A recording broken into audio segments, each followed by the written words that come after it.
You see, the motto of my first platoon was, "Those who long for peace must prepare for war." This is, of course, not a new idea. This crowd knows that. The origin dates to the 4th century Rome and has been repeated ever since, including by our first commander-in-chief, George Washington, the first leader of the War Department. It captures a simple yet profound truth. To ensure peace, we must prepare for war.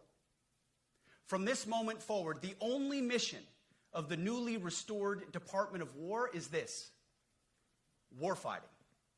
Preparing for war and preparing to win. Unrelenting and uncompromising in that pursuit. Not because we want war. No one here wants war. But it's because we love peace. We love peace for our fellow citizens. They deserve peace, and they rightfully expect us to deliver it. Our number one job, of course, is to be strong so that we can prevent war in the first place. The president talks about it all the time. It's called peace through strength. And as history teaches us, the only people who actually deserve peace are those who are willing to wage war to defend it. That's why pacifism is so naive and dangerous. It ignores human nature and it ignores human history. Either you protect your people and your sovereignty, or you will be subservient to something or someone. It's a truth as old as time. And since waging war is so costly in blood and treasure, we owe our republic a military that will win any war we choose, or any war that is thrust upon us. Should our enemies choose foolishly to challenge us, they will be crushed by the violence, precision, and ferocity of the War Department. In other words, to our enemies, F-A-F-O. If necessary, our troops can translate that for you. Another way to put it is peace through strength, brought to you by the warrior ethos. And we are restoring both. As President Trump has said, and he's right, we have the strongest, most powerful, most lethal, and most prepared military on the planet. That is true, full stop. Nobody can touch us. It's not even close. This is true largely because of the historic investments that he made in his first term, and we will continue in this term. But it's also true because of the leaders in this room and the incredible troops that you all lead. But the world, and as the chairman mentioned, our enemies get a vote. You feel it, I feel it. This is a moment of urgency, mounting urgency. Enemies gather, threats grow. There is no time for games. We must be prepared. If we're going to prevent and avoid war, we must prepare now. We are the strength part of peace through strength. And either we're ready to win or we are not. You see, this urgent moment, of course, requires more troops, more munitions, more drones, more Patriots, more submarines, more B-21 bombers. It requires more innovation, more AI in everything and ahead of the curve. More cyber effects, more counter-UAS, more space, more speed. America is the strongest, but we need to get stronger and quickly. The time is now, and the cause is urgent. The moment requires restoring and refocusing our defense industrial base, our shipbuilding industry, and onshoring all critical components. It requires, as President Trump has done, getting our allies and partners to step up and share the burden. America cannot do everything. The free world requires allies with real hard power, real military leadership, and real military capabilities. The War Department is tackling and prioritizing all of these things. And I'll be giving a speech next month that will showcase the speed, innovation, and generational acquisition reforms we are undertaking urgently. Likewise, the nature of the threats we face in our hemisphere and in deterring China is another speech for another day, coming soon. This speech today, as I drink my coffee, This speech today is about people, and it's about culture. The topic today is about the nature of ourselves. Because no plan, no program, no reform, no formation will ultimately succeed unless we have the right people and the right culture at the War Department. If I've learned one core lesson in my 8 months in this job, it's that personnel is policy. Personnel is policy. The best way to take care of troops is to give them good leaders committed to the warfighting culture of the department. Not perfect leaders, good leaders. Competent, qualified, professional, agile, aggressive, innovative, risk-taking, apolitical, faithful to their oath and to the Constitution. Eugene Sledge, in his World War II memoir, wrote, quote, "War is brutish, inglorious, and a terrible waste. Combat leaves an indelible mark on those who are forced to endure it. The only redeeming factors are my comrades' incredible bravery and their devotion to each other." In combat, there are thousands of variables, as I learned in Iraq and Afghanistan, and as so many of you did in so many more places. Leaders can only control about 3 of them. You control how well you're trained, mostly how well you're equipped, and the last variable is how well you lead. After that, you're on your own. Our warfighters are entitled to be led by the best and most capable leaders. That is who we need you all to be. Even then, in combat, even if you do everything right, you may still lose people because the enemy always gets a vote. We have a sacred duty to ensure that our warriors are led by the most capable and qualified combat leaders. This is one thing you and I can control. And we owe it to the force to deliver it. For too long, we have simply not done that. The military has been forced by foolish and reckless politicians to focus on the wrong things. In many ways, this speech is about fixing decades of decay. Some of it obvious, some of it hidden. Or as the chairman has put it, we are clearing out the debris, removing the distractions, clearing the way for leaders to be leaders. You might say we're ending the war on warriors. I heard someone wrote a book about that. For too long, we've promoted too many uniformed leaders for the wrong reasons, based on their race, based on gender quotas, based on historic so-called firsts. We've pretended that combat arms and non-combat arms are the same thing. We've weeded out so-called toxic leaders under the guise of double-blind psychology assessments, promoting risk-averse, go-along-to-get-along conformists instead.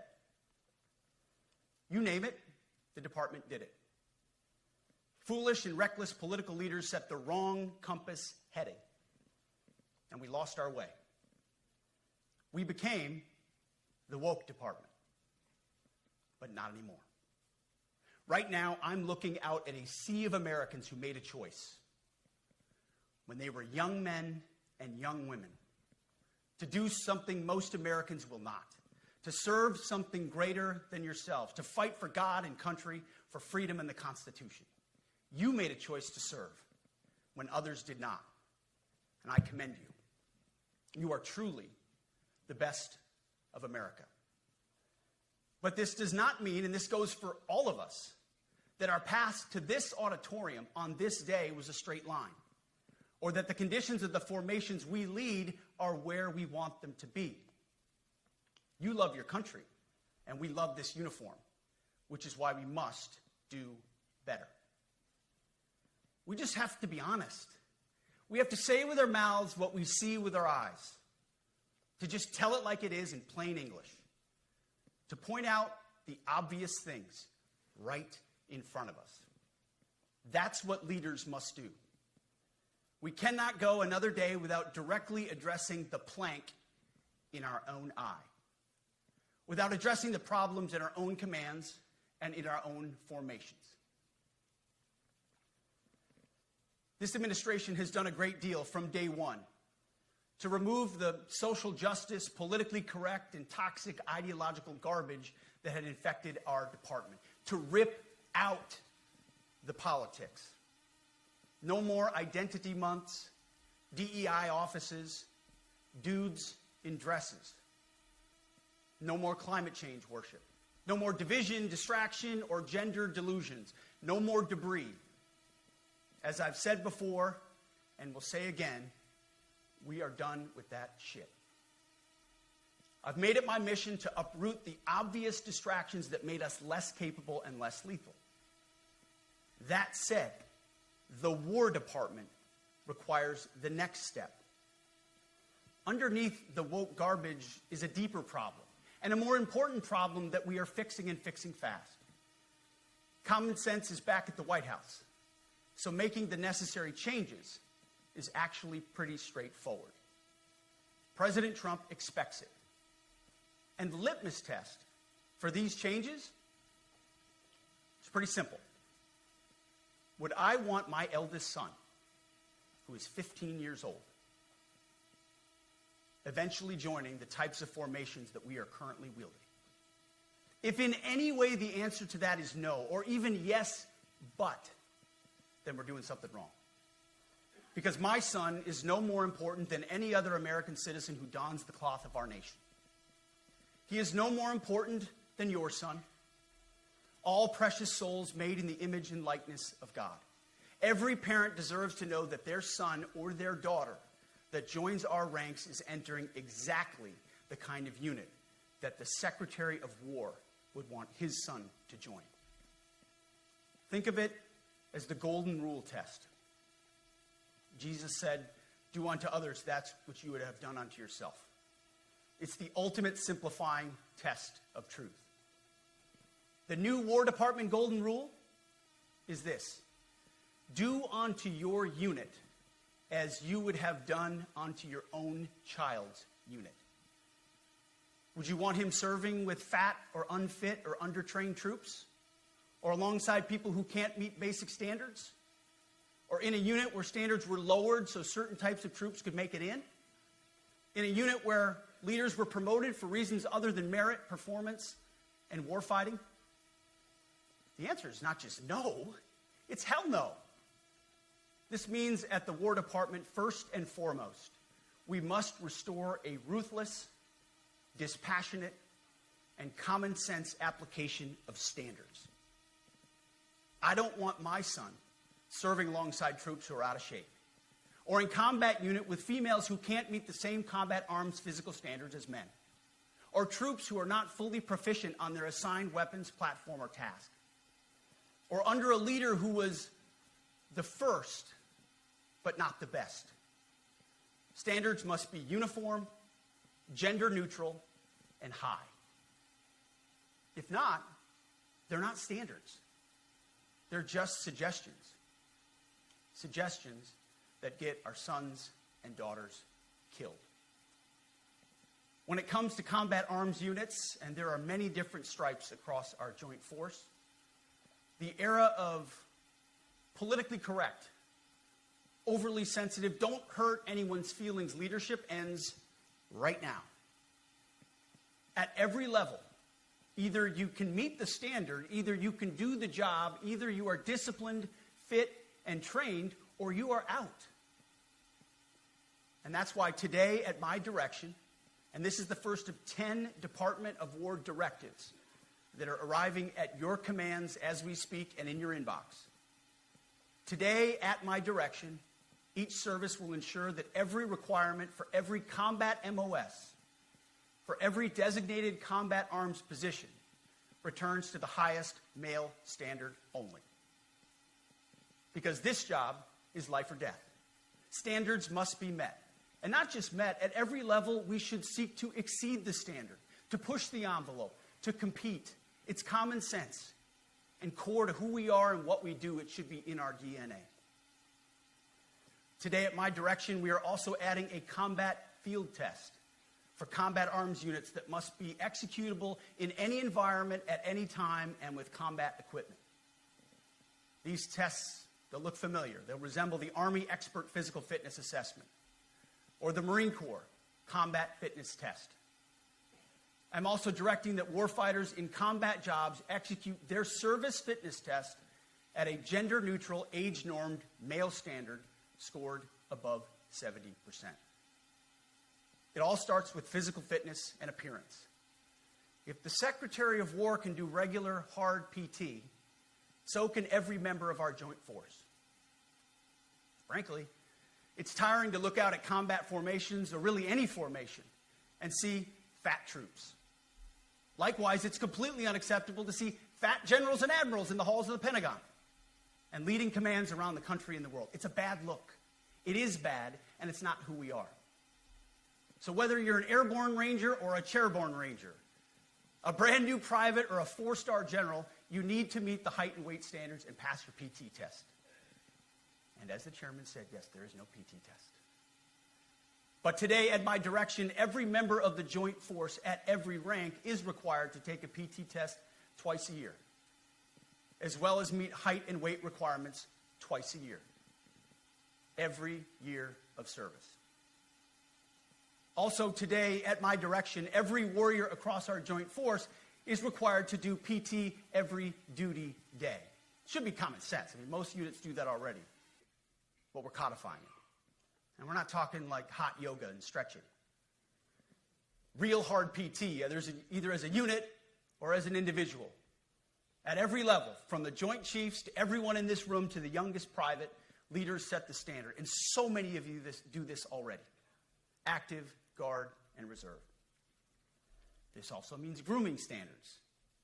No more beards, long hair, superficial individual expression. We're going to cut our hair, shave our beards, and adhere to standards. Because it's like the broken windows theory of policing. It's like when you let the small stuff go, the big stuff eventually goes. So you have to address the small stuff. This is on duty, in the field, and in the rear. If you want a beard, you can join Special Forces. If not, then shave.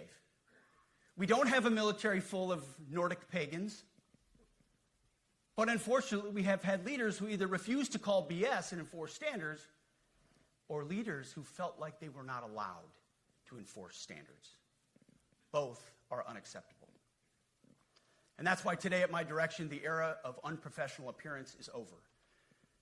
No more beardos. The era of rampant and ridiculous shaving profiles is done. Simply put, if you do not meet the male-level physical standards for combat positions, cannot pass a PT test, or don't want to shave and look professional, it's time for a new position or a new profession. I sincerely appreciate the proactive efforts the secretaries have already taken in some of those areas, service secretaries.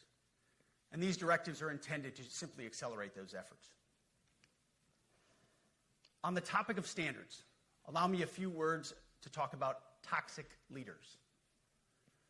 Upholding and demanding high standards is not toxic. Enforcing high standards, not toxic leadership. Leading warfighters toward the goals of high, gender-neutral, and uncompromising standards in order to forge a cohesive, formidable, and lethal Department of War is not toxic. It is our duty, consistent with our constitutional oath. Real toxic leadership is endangering subordinates with low standards. Real toxic leadership is promoting people based on immutable characteristics or quotas instead of based on merit. Real toxic leadership is promoting destructive ideologies that are an anathema to the Constitution and the laws of nature and nature's God, as Thomas Jefferson wrote in the Declaration of Independence.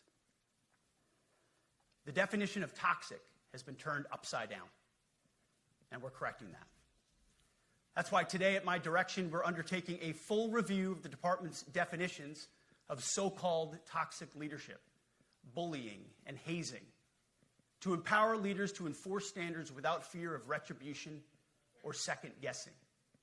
Of course, you can't do like nasty bullying and hazing. We're talking about words like bullying and hazing and toxic. They've been weaponized and bastardized inside our formations, undercutting commanders and NCOs.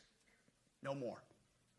Setting, achieving, and maintaining high standards is what you all do. And if that makes me toxic, then so be it.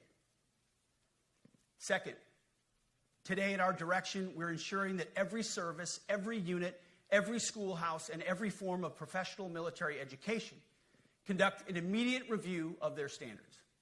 Now, we've done this in many places already, but today it goes across the entire Department of War. Any place where tried and true physical standards were altered, especially since 2015 when combat arms standards were changed to ensure females could qualify, must be returned to their original standard. Other standards have been manipulated to hit racial quotas as well, which is just as unacceptable. This too must end. Merit only. The president talks about it all the time, merit-based. Here are two basic frameworks I urge you to pursue in this process. Standards I call, my staff's heard all about them, the 1990 test and the E6 test. The 1990s test is simple. What were the military standards in 1990? And if they have changed, tell me why. Was it a necessary change based on the evolving landscape of combat? Or was the change due to a softening, weakening, or gender-based pursuit of other priorities? 1990s seems to be as good a place to start as any. And the E6 test. Ask yourself, does what you're doing make the leadership, accountability, and lethality efforts of an E6, or frankly an O3, does it make it easier or more complicated? Does the change empower staff sergeants, petty officers, and tech sergeants to get back to basics? The answer should be a resounding yes. The E6 test, or O3 test, clarifies a lot, and it clarifies quickly. Because war does not care if you're a man or a woman. Neither does the enemy. Nor does the weight of your rucksack, the size of an artillery round, or the body weight of a casualty on the battlefield who must be carried. This, and I want to be very clear about this, this is not about preventing women from serving. We very much value the impact of female troops. Our female officers and NCOs are the absolute best in the world. But when it comes to any job that requires physical power to perform in combat, those physical standards must be high and gender neutral. If women can make it, excellent. If not, it is what it is. If that means no women qualify for some combat jobs, so be it. That is not the intent, but it could be the result, so be it. It will also mean that weak men won't qualify because we're not playing games. This is combat. This is life or death. As we all know, this is you versus an enemy hell-bent on killing you. To be an effective, lethal fighting force, you must trust that the warrior alongside you in battle is capable, truly physically capable of doing what is necessary under fire. You know this is the only standard you would want for your kids and for your grandkids. Apply the War Department Golden Rule, the 1990 test, and the E6 test, and it's really hard to go wrong. Third, we are attacking and ending the walking on eggshells and zero defect command culture. A risk-averse culture means officers execute not to lose instead of to win. A risk-averse culture means NCOs are not empowered to enforce standards. Commanders and NCOs don't take necessary risks or make tough adjustments for fear of rocking the boat or making mistakes. A blemish-free record is what peacetime leaders covet the most, which is the worst of all incentives. We, as senior leaders, need to end the poisonous culture of risk aversion and empower our NCOs at all levels to enforce standards. Truth be told, for the most part, we don't need new standards. We just need to reestablish a culture where enforcing standards is possible. And that's why today, at my direction, I'm issuing new policies that will overhaul the IG, EO, and MEO processes. I call it the No More Walking on Eggshells policy. We are liberating commanders and NCOs. We are liberating you. We are overhauling an inspector general process, the IG, that has been weaponized, putting complainers, ideologues and poor performers in the driver's seat. We're doing the same with the equal opportunity and military equal opportunity policies, the EO and MEO at our department. No more frivolous complaints, no more anonymous complaints, no more repeat complainants, no more smearing reputations, no more endless waiting, no more legal limbo, no more sidetracking careers, no more walking on eggshells. Of course, being a racist has been illegal in our formation since 1948. The same goes for sexual harassment. Both are wrong and illegal. Those kinds of infractions will be ruthlessly enforced. But telling someone to shave or get a haircut or to get in shape or to fix their uniform or to show up on time or to work hard, that's exactly the kind of discrimination we want. We are not civilians. You are not civilians. You are set apart for a distinct purpose. So we, as a department, need to stop acting and thinking like civilians and get back to basics and put the power back in the hands of commanders and NCOs. Commanders and NCOs who make life and death decisions. Commanders and NCOs who enforce standards and ensure readiness. Commanders and NCOs who, in this War Department, have to look in the mirror and have to pass the golden rule test.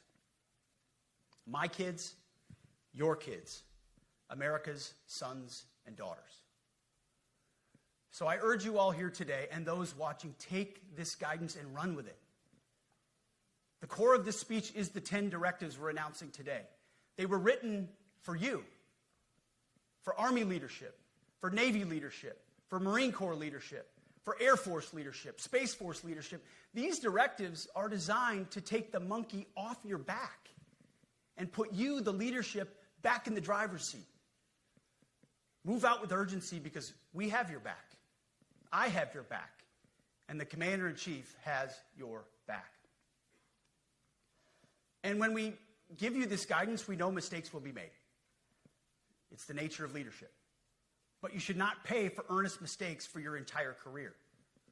And that's why today, at my direction, we're making changes to the retention of adverse information on personnel records that will allow leaders with forgivable, earnest, or minor infractions to not be encumbered by those infractions in perpetuity. People make honest mistakes, and our mistakes should not define an entire career. Otherwise, we only try not to make mistakes, and that's not the business we're in. We need risk takers and aggressive leaders and a culture that supports you. Fourth, at the War Department, promotions across the Joint Force will be based on one thing: merit. Colorblind, gender-neutral, merit-based. The entire promotion process, including evaluations of warfighting capabilities, is being thoroughly re-examined. We've already done a lot in this area, but more changes are coming soon. We'll promote top-performing officers and NCOs faster and get rid of poor performers more quickly.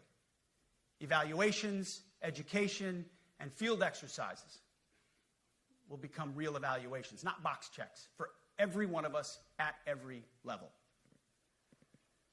These same reforms happened before World War II as well. General George Marshall and Secretary of War Henry Stimson did the same thing. And we won a world war because of it. As it happens, when he started the job, Chairman Kane gave me a frame and a photo to hang in my office. A matching frame and photo hangs in his. It's a photo of Marshall and Stimson preparing for World War II. Those two leaders famously kept the door open between their offices for the entirety of the war.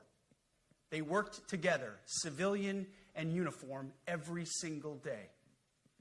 Chairman Kane and I do the same. There is no daylight between us. Our doors are always open. Our job together is to ensure our military is led by the very best, ready to answer the nation's call. Fifth, as you have seen, and the media has obsessed over, I have fired a number of senior officers since taking over. The previous chairman, other members of the Joint Chiefs, combatant commanders, and other commanders. The rationale for me has been straightforward. It's nearly impossible to change a culture with the same people who helped create or even benefited from that culture, even if that culture was created by a previous president and previous secretary. My approach has been simple. When in doubt, assess the situation, follow your gut, and if it's the best for the military, make a change. We all serve at the pleasure of the president every single day. But in many ways, it's not their fault. It's not your fault. As foolish and reckless as the woke department was, those officers were following elected political leadership. An entire generation of generals and admirals were told that they must parrot the insane fallacy that, quote, our diversity is our strength. Of course, we know our unity is our strength. They had to put out dizzying DEI and LGBTQI plus statements. They were told females and males are the same thing, or that males who think they're females are totally normal. They were told that we need a green fleet and electric tanks.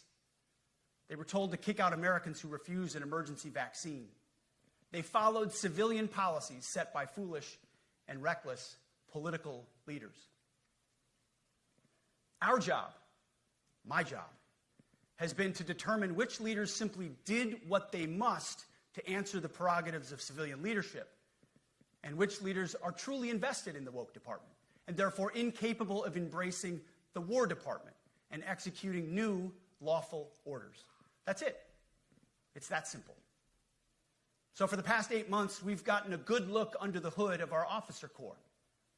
We've done our best to thoroughly assess the human terrain. We've had to make trade-offs and some difficult decisions. It's more of an art than a science. We have been and will continue to be judicious, but also expeditious. The new compass heading is clear. Out with the Shirellis, the Mackenzies, and the Millies, and in with the Stockdales, the Schwarzkopfs, and the Pattons. More leadership changes will be made, of that I'm certain. Not because we want to, but because we must. Once again, this is life and death. The sooner we have the right people, the sooner we can advance the right policies. Personnel is policy. But I look out at this group, and I see great Americans. Leaders who have given decades to our great republic, at great sacrifice to yourselves and to your families. But if the words I'm speaking today are making your heart sink, then you should do the honorable thing and resign. We would thank you for your service. But I suspect, I know, the overwhelming majority of you feel the opposite. These words make your hearts full. You love the War Department because you love what you do, the profession of arms. You are hereby liberated to be an apolitical, hard-charging, no-nonsense, constitutional leader that you joined the military to be. We need you locked in on the M, not the D, the E, or the I, not the DEI or the DIE of dime. By that I mean the M, military, of the instruments of national power. We have entire departments across the government dedicated to diplomatic, informational, and economic lines of effort. We do the M. Nobody else does. And our GoFos need to master it in every domain and every scenario. No more distractions, no more political ideologies, no more debris. Now, of course, we're going to disagree at times. We would not be Americans if we didn't. Being a leader in a large organization like ours means having frank conversations and differences of opinion. You will win some arguments, and you will lose some arguments. But when civilian leaders issue lawful orders, we execute. We are professionals in the profession of arms. Our entire constitutional system is predicated upon this understanding. Now, it seems like a small thing, but it's not. This includes as well the behavior of our troops online. To that end, I want to thank and recognize the services for their new proactive social media policies. Use them. Anonymous online or keyboard complaining is not worthy of a warrior. It's cowardice masquerading as conscience. Anonymous unit-level social media pages that trash commanders, demoralize troops, and undermine unit cohesion must not be tolerated. Again, O3s, E6s. Sixth, we must train and we must maintain. Any moment that we are not training on our mission or maintaining our equipment is a moment we are less prepared for preventing or winning the next war. That is why today, at my direction, we are drastically reducing the ridiculous amount of mandatory training that individuals and units must execute. We've already ended the most egregious. Now we're giving you back real time. Less PowerPoint briefings and fewer online courses, more time in the motor pool, and more time on the range. Our job is to make sure you have the money, equipment, weapons, and parts to train and maintain, and then you take it from there. You all know this because it's common sense. The tougher and the higher the standards in our units, the higher the retention rates in those units. Warriors want to be challenged. Troops want to be tested. When you don't train and you don't maintain, you demoralize. And that's when our best people decide to take their talents to the civilian world. The leaders who created the woke department have already driven out too many hard chargers. We reverse that trend right now. There is no world in which high-intensity war exists without pain, agony, and human tragedy. We are in a dangerous line of work. You are in a dangerous line of work. We may lose good people.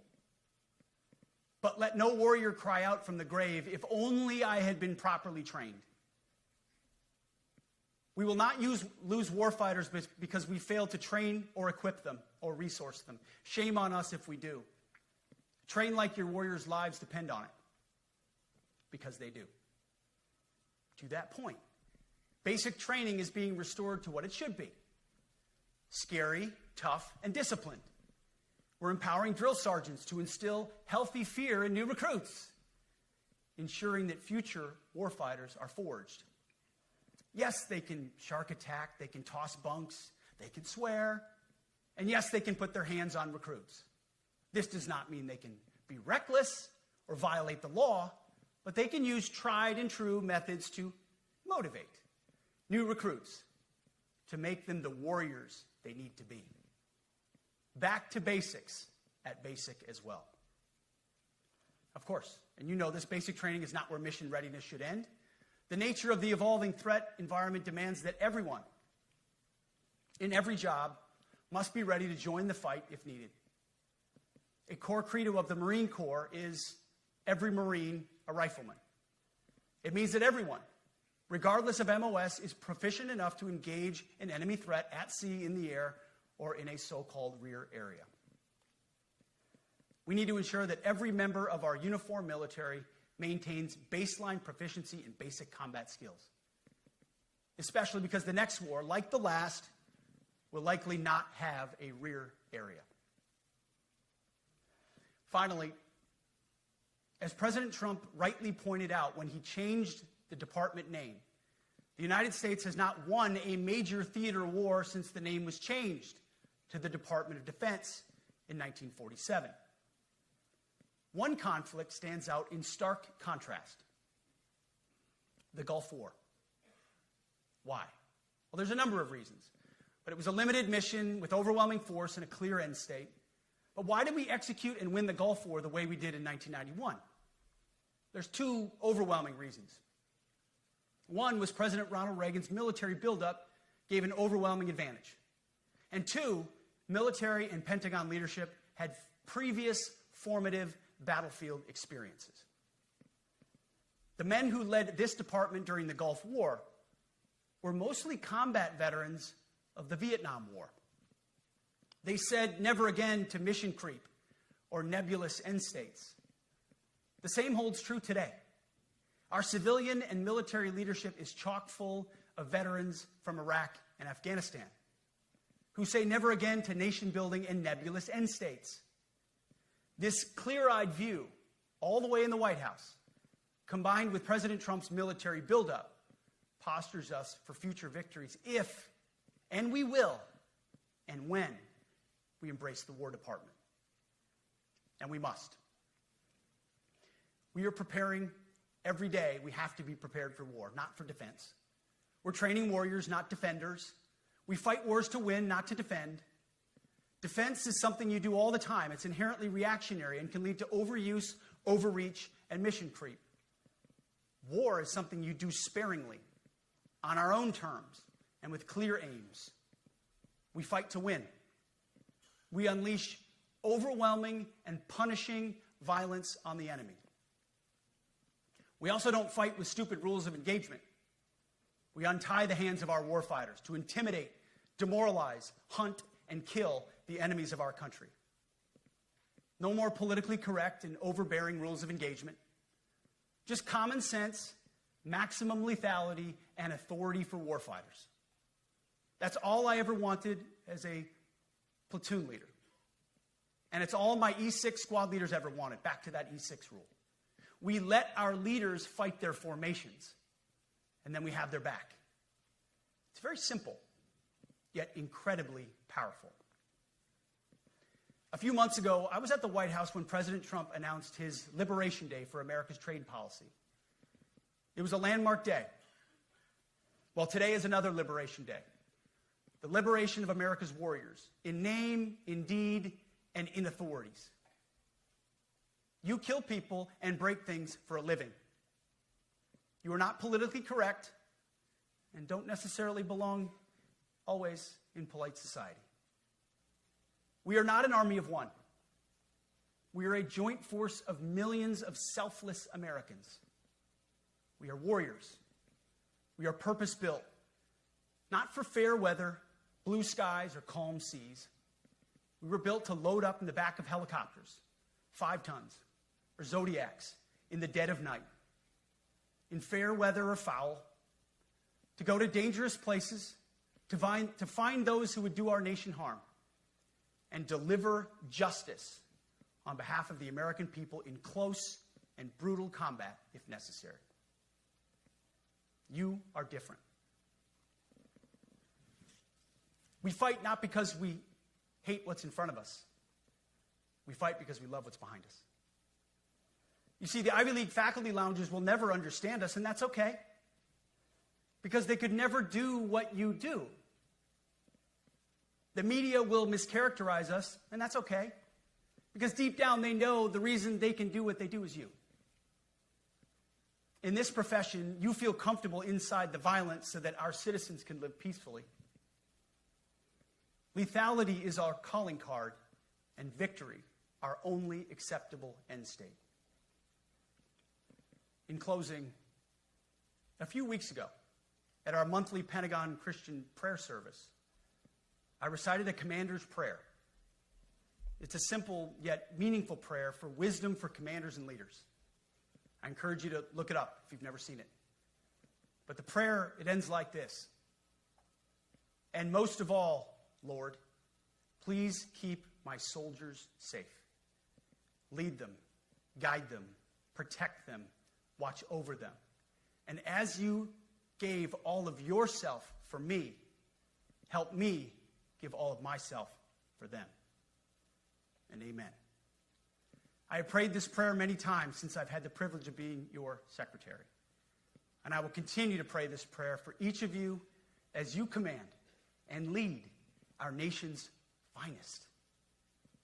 Go forth and do good things, hard things.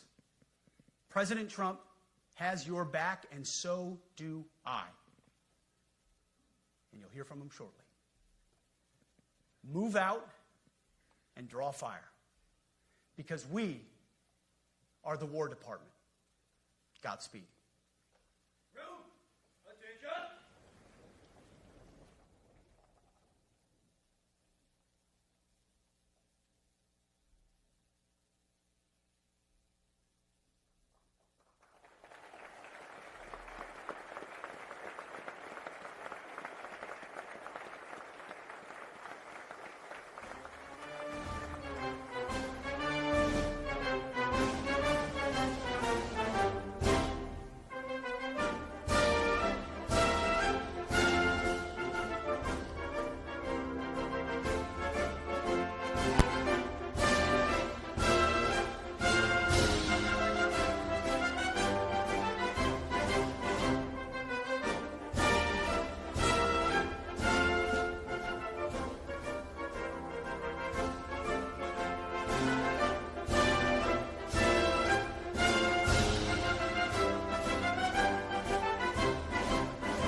Ladies and gentlemen, the Secretary of War.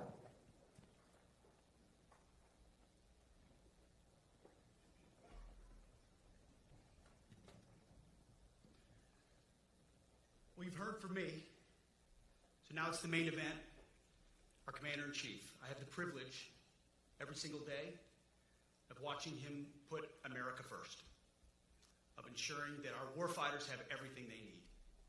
His compass is clear. He's easy to follow because you know he has our back.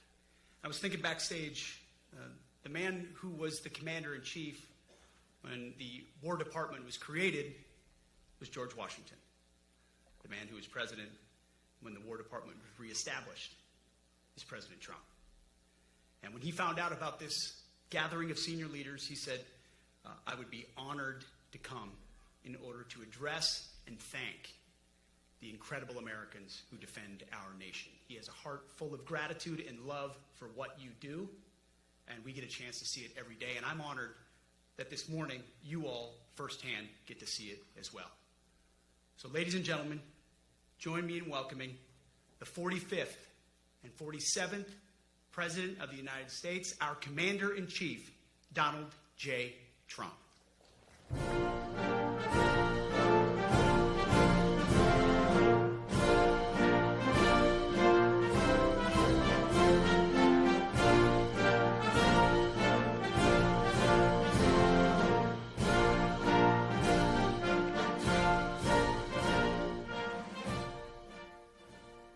Thank you very much, Pete.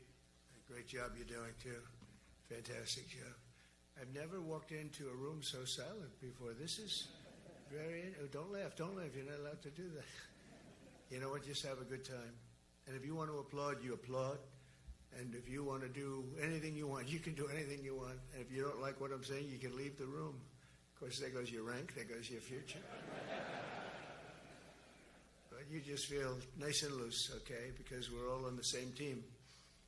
And I was told that, sir, you won't hear a murmur in the room. I said, we got to loosen these guys up a little bit. So you just have a good time. But I want to thank Secretary Hegseth and General Kane, General Raisin Kane for a reason, they call him that. When I heard his name, I said, you're the guy I'm looking for. The Joint Chiefs of Staff and so many others in this room who together represent the greatest and most elite fighting force in the history of the world, the United States military. We're very proud of our military. I rebuilt the military during my first term. It's one of the greatest achievements. We had the greatest economy in history, and I built the military. Those are the two things I say more than anything else. And I also kept us safe at the borders. We had very good borders. We didn't have people coming in from jails and prisons and everything like took place over the last 4 years. I'll never forget what happened to this country over the last 4 years with the incompetence. There could be no higher honor than to serve as your Commander-in-Chief. It is a great honor. I look at you, just incredible people. Central casting, I might add. To each and every one of you, I thank you for your unwavering devotion to the armed forces and to the country that we've all sworn a sacred oath to defend. We all have that oath, every one of us. I'm thrilled to be here this morning to address the senior leadership of what is once again known around the world as the Department of War. I know Pete spoke about it. He gave a great speech, I thought. Great speech. I don't want him to get so good. I hate that. You know? No, I hate it. I almost fired him. I said, you can't. I don't want to go on after that. No, he gave a great speech, but he talked about Department of War. We were sitting there. I said, didn't it used to be called the Department of War? And he goes, yes, sir. They changed it like in the early 50s. So we won the First World War. We won the Second World War. We won everything in between and everything before that. We only won. And then we went, in a way, woke. That was probably the first sign of wokeness. And we changed it to defense instead of war. And I said, what do you think? How do you think if we changed it back? Would that be a nice idea? And Pete loved it immediately. Some people thought about it. You know, they gave it a little thought. But in the end, we did it. And I have to be honest, it's so popular. I thought it would be met with fury on the left. But they're sort of giving up, I must be honest with you. They've had it. They've had it with Trump. They've been after me for so many years now. Here we are. Here we are. Come to the White House anytime you'd like. No, they've given up. They're bad, a lot of bad people. But all over, it's been so popular. It's been very popular. I really thought that we were going to have to sort of fight it through. There's been no fight. There's been no fight. Like what I called the Gulf of America, the Gulf of America, because to me it was always the Gulf of America. I could never understand. We have 92% of the frontage, and for years, actually 350 years, they were there before us. It was called the Gulf of Mexico. I just had this idea. I'm looking at a map. I'm saying, we have most of the frontage. Why is it Gulf of Mexico? Why isn't it the Gulf of America? And I made the change, and it went smoothly. I mean, we had a couple of fake news outlets that refused to make the change. And then one of them, AP, took us to court, and we won. And the judge, who was a somewhat liberal judge, said, the name is the Gulf of America, because AP refused to call it the Gulf of America. They wrote, they're not a good outfit, by the way. They call it the Gulf of Mexico. I said, no, the Gulf of America is the name. And the judge actually said that, in fact, you can't even go into the room because what you're doing is not appropriate. The name is the Gulf of America. Google Maps changed the name. Everybody did, but AP wouldn't, and then we won in court. How about that? Isn't that so cool? The Secretary Hegseth beautifully described the name change reflects far more than the shift in branding. It's really a historic reassertion of our purpose and our identity and our pride. That's when we go with the word war. And you know, we want war because we want to have no wars, but you have to be there, and you know, sometimes you have to do it. I have settled so many wars since we're here. We're here almost 9 months, and I've settled 7, and yesterday we might have settled the biggest of them all, although I don't know. Pakistan, India was very big. Both nuclear powers, I settled that. But yesterday could be the settlement in the Middle East. That hasn't happened for 3,000 years. I said, how long have you been fighting? 3,000 years, sir. That's a long time. But we got it, I think, settled. We'll see. Hamas has to agree. And if they don't, it's going to be very tough on them. But it is what it is. But all of the Arab nations, Muslim nations have agreed. Israel has agreed. It's an amazing thing. It just came together. War is very strange. You know, you never know what's going to happen with war. The easiest one of them all is Putin. I said, number one, it's a war that would have never happened if I were president, if the election weren't rigged. If I were president, that war would have never happened. Not even a little chance. And it didn't happen for 4 years. But I knew Putin very well, and I thought that would be easy because I know him so well. Well, that one turned out to be the hardest of them all. We had some that were not settlable, and they all got settled. So if this works out, that we did yesterday with the Middle East, then that's more than a war. That's lots of wars. That's all combined. That's a lot of wars. Many of you were over there in many different capacities in many different countries. That's a big part of the earth. But if that works out, it would be 8+. I could give myself 2 or 3 for that one. And then we just have the one to settle. We have to settle it up with President Putin and Zelensky. Got to get them together and get it done.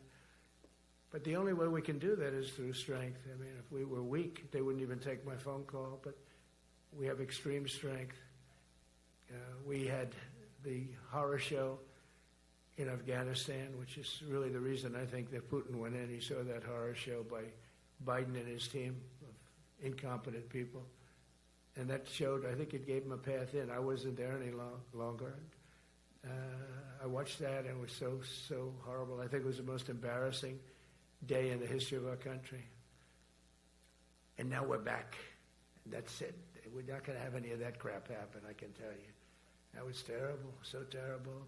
Together we're reawakening the warrior spirit, and this is a spirit that won and built this nation, and from the cavalry that tamed the Great Plains to the ferocious, unyielding power of Patton Bradley and the great General Douglas MacArthur. These are all great men. In this effort, we're a team, and so my message to you is very simple. I am with you, I support you, and as president, I have your backs 100%. You'll never see me even waver a little bit. It's the way it is. And that includes our great police officers and firemen and all of these people that are doing so well. Together over the next few years, we're going to make our military stronger, tougher, faster, fiercer, and more powerful than it has ever been before. I rebuilt our nuclear, as you probably know, but we'll upgrade that also and just hope we never have to use it. We have to hope we never have to use it, because the power of that is so incredible. I see things, I don't think they'd show it to you. I really wouldn't want them to show it to you. But when you see the result of what's left, you never want to use that. Never, never, ever. We were a little bit threatened by Russia recently, and I sent a submarine, nuclear submarine, the most lethal weapon ever made. Number one, you can't detect it. There's no way. We're 25 years ahead of Russia and China in submarines. Russia's actually second in submarines. China's third, but they're coming up. They're coming up. They're way lower in nuclear too, but in 5 years they'll be equal. They're coming up. And you don't have to be that good with nuclear. You could have 1/20th what you have now and still do the damage that would be, that'd be so horrendous.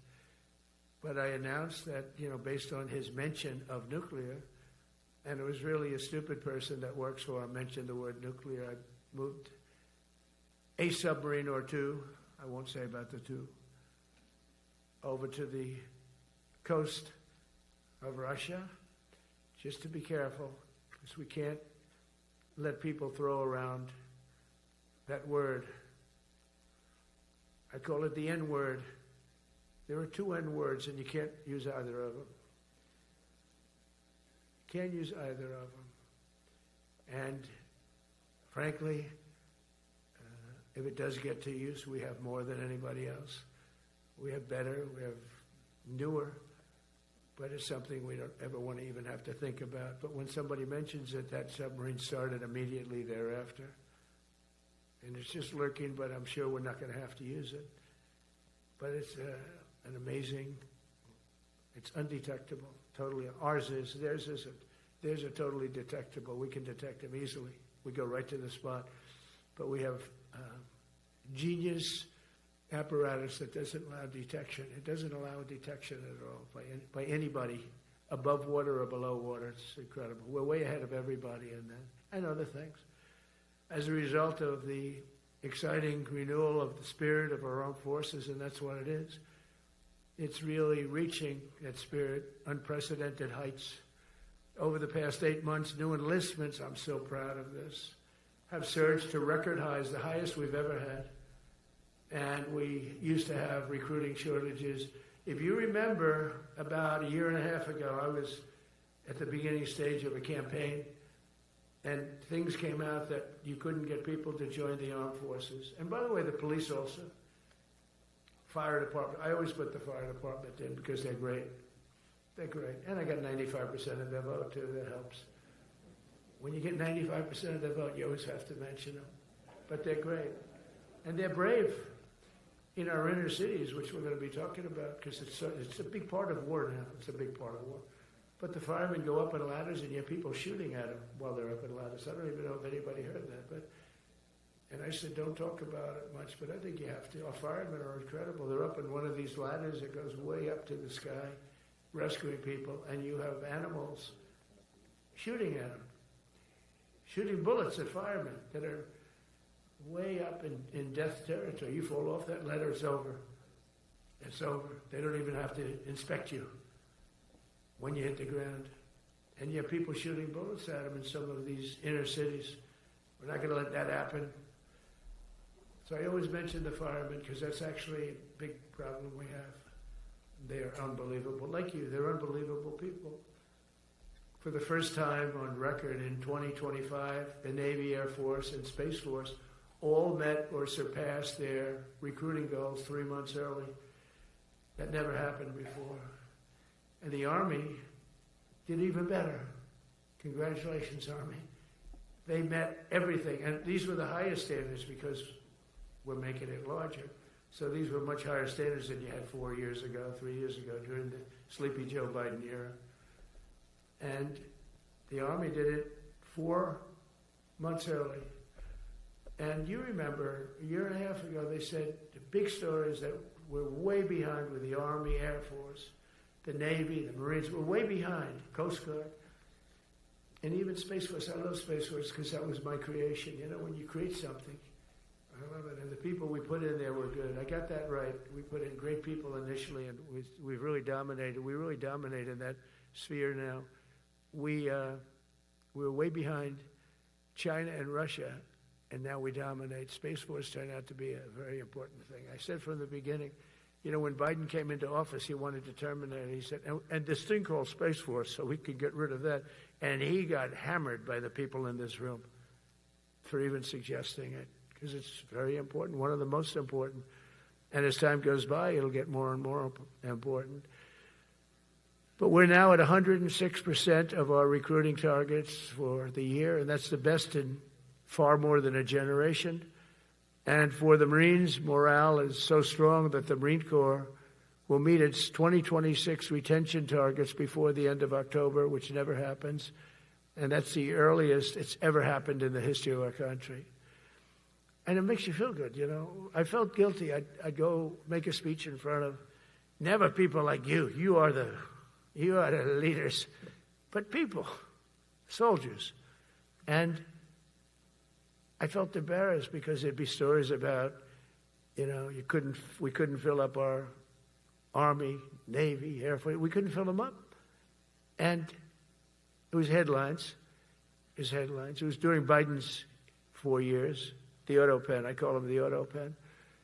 It's, how would you like to have your thing signed by an auto pen? You know, when I have a general and I have to sign for a general because we have beautiful paper, the gorgeous paper, I said throw a little more gold on it. They deserve it. I want the A paper, not the D paper. We used to sign a piece of garbage. I said, this man's going to be a general, right? Yeah. I don't want to use this. I want to use the big, beautiful, firm paper. I want to use the real gold writing when you talk about the position, and they're beautiful. And but how would you like to have that where some kid sitting in the back office is having it signed with an auto pen? I thought about it, and I thought about you people first, admirals, generals. I said, somebody works his whole life. He gets into maybe the academies or wherever, but however you got there, and you go through years of work, and now you become an admiral or a general or whatever. And when you do, the President of the United States signs your commission, as you know, and that commission is beautifully displayed. And I sign it. Actually, I love my signature. I really do. Everyone loves my signature. But I signed it very proudly, and I always think to myself, how can you have an auto pen sign this? It's just so disrespectful. To me, it's just totally disrespectful. And it turned out that almost everything he did was signed by auto pen, except for when he gave his son, Hunter, pardon. He signed that one. And that's actually the worst signature I've ever seen. That was the pen. The auto pen looks much better. But as leaders, our commitment to every patriot who put on the uniform is to ensure that American military remains the most lethal and dominant on the planet, not merely for a few years, but for the decades and generations to come, for centuries. We must be so strong that no nation will dare challenge us, so powerful that no enemy will dare threaten us, and so capable that no adversary can even think about beating us. And we've had it recently. I had India and Pakistan were going at it, and I called them both. And in this case, I used trade. I'm not going to trade with you. Used to 2 nuclear nations, big nuclear. And no, you cannot do that. I said, yes, I can. You go into this freaking war that I'm hearing about. You know, actually, they just shot down 7 planes. 7 planes. It was starting. There's a lot of bad blood. And I said, you do this, there's not going to be any trade. And I stopped the war. It was raging for 4 days, but that was just the beginning. And we stopped it. It was a great thing. And the Prime Minister of Pakistan was here, along with the Field Marshal, who's a very important guy in Pakistan, and he was here 3 days ago. and I didn't even realize it as beautiful as he said it, but he said that to a group of people that were with us, 2 generals, but a group, he said, this man saved millions of lives because he saved the war from going on, and that war was going to get very bad, very, very bad. President Trump saved millions and millions of lives. That was a bad war. And I was very honored. I loved the way he said it. Susie Wiles was there. She said that was the most beautiful thing.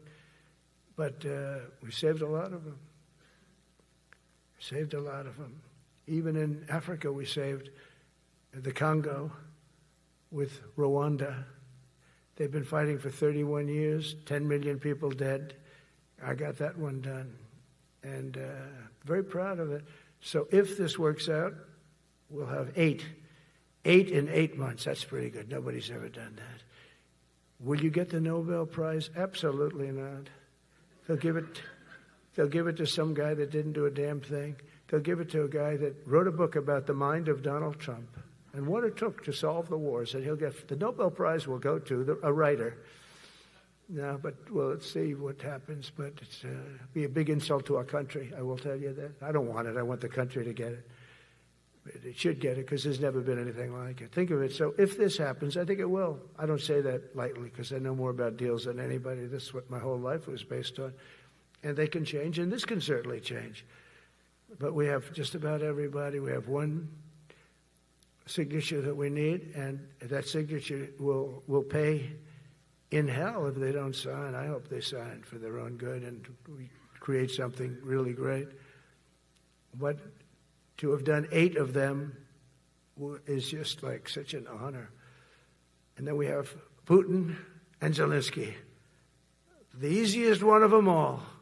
I said, that one I'll get done. I thought that was going to be first. The others were much harder, some of them. Azerbaijan this was going on for 36 years. They said, it's not solvable, sir. Don't do it. I said, I will do it. I will do it. And I got on the phone with the 2 countries. They were great. They were great. I knew immediately. I knew as soon as I started talking to them, we're going to solve that war. We did. Now they're so happy. Now they're friends. One said he's been president for 32 years, 22 years. He said, for 22 years, I did nothing but kill his people. They were in the room together at the Oval Office. And they started off spread like this. I have the beautiful Resolute desk. And one was here, and one was here. You couldn't get further away. That's the furthest I've ever seen 2 people in front of me. And as the hour went by, they got closer, closer, closer. And at the end of the hour, we had it done. And they hugged and hugged and hugged. And I said, that's so nice, and you're going to remain friends. And I spoke to them, one of them the other day. He said, no, he's now my friend. But for 22 years, he's been the head of Azerbaijan for 22 years. And the other guy, great guy too, 7. And you know that war, that was a war that was not solvable. He said for 7 years. The other one said for 22 years. All I did was kill his people. That's all I've done. I said, well, we're going to put a stop to that. So we solved that. So it's a great thing. It's a great feeling. You're saving Kosovo and Serbia. You're saving so many lives doing this if you can do it. But our people deserve nothing less than the very best, and we're never going to let them down. And if we can solve wars instead of you having to fight wars, wouldn't that be wonderful, right? Wouldn't that be wonderful? That's why one of the first executive orders I signed upon taking office was to restore the principle of merit. That's the most important word. Other than the word tariff. I love tariffs. Most beautiful word. But I'm not allowed to say that anymore. I said tariff is my favorite word. I love the word tariff. We're becoming rich as hell. We have a big case in front of the Supreme Court, but I can't imagine. Because this is what other nations have done to us. And we have, great legal grounds. But you still have a case. It would be very bad if something happened. But I said, my favorite word in the English dictionary is the word tariff. And people thought that was strange. And the fake news came over and they really hit me hard on it. They said, what about love? What about religion? What about God? What about wife, family? I got killed when I said tariff is my favorite word. So I changed it. It's now my 5th favorite word. And I'm okay with that. I'm okay with that. But they hit me hard. But it is. I mean, when you look at, we've taken in trillions of dollars. We're rich again. And there'll never be, when we finish this out, there'll never be any wealth like what we have. Other countries were taking advantage of us for years and years. You know that better than anybody. And now we're treating them fairly. But the money coming in is, we've never seen anything like it. The other day they had $31 billion that they found, $31 billion. So we found $31 billion and we're not sure from where it came. A gentleman came in, a financial guy. I said, well, what does that mean? He said, we don't know where it came. I said, check the tariff shelf. No, sir, the tariffs haven't started in that sector yet. I said, yes, they have. They started 7 weeks ago. Check it. Comes back 20 minutes later. Sir, you're right. It came from tariffs. $31 billion. That's enough to buy a lot of battleships, Admiral, to use an old term. I think we should maybe start thinking about battleships, by the way. You know, we have a Secretary of the Navy came to me because I look at the Iowa out in California and I look at different ships, the old pictures. I used to watch Victory at Sea. I love Victory at Sea. Look at these admirals. It's got to be your all-time in black and white. And I look at those ships. They came with the destroyers alongside of them, and man, nothing was going to stop. They were 20 deep, and they were in a straight line, and there was nothing going to stop them. And we actually talk about, you know, those ships. Some people would say, no, that's old technology. I don't know. I don't think it's old technology when you look at those guns. But it's something we're actually considering, the concept of battleship. Nice 6-inch sides, solid steel, not aluminum that melts if it looks at a missile coming at it. It starts melting as the missile's about 2 miles away. Now, those ships, they don't make them that way anymore. But you look at it, and your secretary likes it, and I'm sort of open to it. And bullets are a lot less expensive than missiles. A lot of reasons. I should take a vote, but I'm afraid to take that vote because I may get voted out on that one. But I tell you, it's something we're seriously considering. There were powers. There were big powers. They were just about as mean and scary as you could be. And so we're looking at that. One of the biggest cases that we won was the decision of the United States Supreme Court to allow us to proceed on the word merit. Merit. So those two words are right up there. So this is, I would say, the opposite if you ask for a definition. The opposite of political correctness. We went through political correct where you had to have people that were totally unfit to be doing what you're doing for many reasons. I won't get into them. But for many reasons, they were unfit. Now, it's all based on merit. That was such an unbelievable decision. I didn't expect we were going to win that one. We went in. We said we need it. We went in for colleges, you know, where kids with a C average are getting into the best colleges, and the kids with A averages won't get in. And kids with the highest boards and the highest marks and the best marks couldn't get into the best schools. And people that had not good boards and not very good marks, I mean, okay, but nothing special, they were getting into our best colleges. I said, this is just crazy. You can't run a country like this. And it was lingering for years, and it got to the Supreme Court, and we won that decision. Merit. Everything's based on merit. You're all based on merit. We're not going to have somebody taking your place for political reasons because they are politically correct, and you're not. We take the people that are going to do the best job. That's all. It's very simple. And that's the way our country was built. We were built on merit. We got away from it for a long time. And everyone understands it. And it was done. It was approved. I give great credit to the Supreme Court because I thought they had tremendous courage. I didn't think they'd do that. That was tremendous. I give them maybe for that decision almost more than anything because it's a hard decision to make. It's really hard. The apparatus of our country was not set up for merit. It was set up for political correctness. And you can never be great if you're going to do that. And we're going to be greater than we ever were before. We're bringing back a focus on fitness, ability, character, and strength.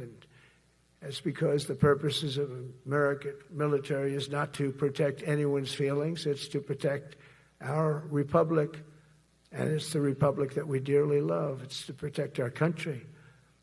We will not be politically correct when it comes to defending American freedom, and we will be a fighting and winning machine. We want to fight, we want to win, and we want to fight as little as possible. You have to count on people like me to keep you out of wars, because we don't want to go into wars. Many of the wars that I just told you about, we could have entered those wars and settled them in a different way, lose a lot of our troops. And we could have settled them, I guess, differently. Maybe not, actually. Actually, you might not have been able to settle them. We just would have been in the middle of a lot of firepower. But when we do need it, you're going to be so ready. And you know it. But very importantly, with that goal in mind, I've committed to spending over $1 trillion on our military in 2026, and that's the most in the history of our country. $1 trillion. That's a lot of money. I hope you like that. Ma'ams and sirs, I hope you like it. That's a hell of a lot of money. We have the best of everything. Every branch is seeing major investments, and as I announced in the Oval Office in March, we are rapidly moving forward with the first ever 6th generation fighter jet. I didn't name it. I did not name it. Boeing came in and they said, "Sir, this is our submittal. It's the greatest fighting jet ever done." And, you know, they're testing all these planes. All the companies are testing, and this one tested like through the roof. And they said, "We'd like to name it the F-47. I said, "All right, let me think about it." Then after thinking for about 2 seconds, I said, "Okay." You know what that means, 47. I'm 47. So I'm 45, 46, and 47, you know, if you think about it. I just don't want the credit for 46. I don't want to have their open borders and people coming in from all over the world, including jails and mental institutes. I don't want that on my record, but I like having it. We're investing tens of billions of dollars in modernizing our nuclear deterrence capabilities like never before. And we've begun construction on what we call the Golden Dome missile defense shield. It'll be the most sophisticated in the world. You watched it do well until they had some problems at the end with a little bit of a lack of ammunition, defensive ammunition, but they've got that taken care of. But I tell you, it's what we're doing is so good, and we deserve it. You know, we help other countries with it. We don't have it ourselves. And Canada called me a couple of weeks ago. They want to be part of it. To which I said, "Well, why don't you just join our country? You become 51, become the 51st state, and you get it for free." So I don't know if that made a big impact, but it does make a lot of sense. It actually makes, because they're having a hard time up there in Canada now, because as you know, with tariffs, everyone's coming into our country. We have more investment than we've ever had before, $17 trillion coming in. As an example, in 4 years, Biden didn't have $1 trillion. We have $17 trillion more than that in 8 months coming in. And they're coming in from Canada, Mexico, from Europe, from all over. AI, auto plants. Everybody's coming back to the United States. Under my budget, we will be expanding the U.S. Navy by at least 19 ships next year, including submarines, destroyers, assault ships, and more. And it's going to be much more than that as we go along, because we basically don't build ships anymore. We do build submarines, but we don't build ships.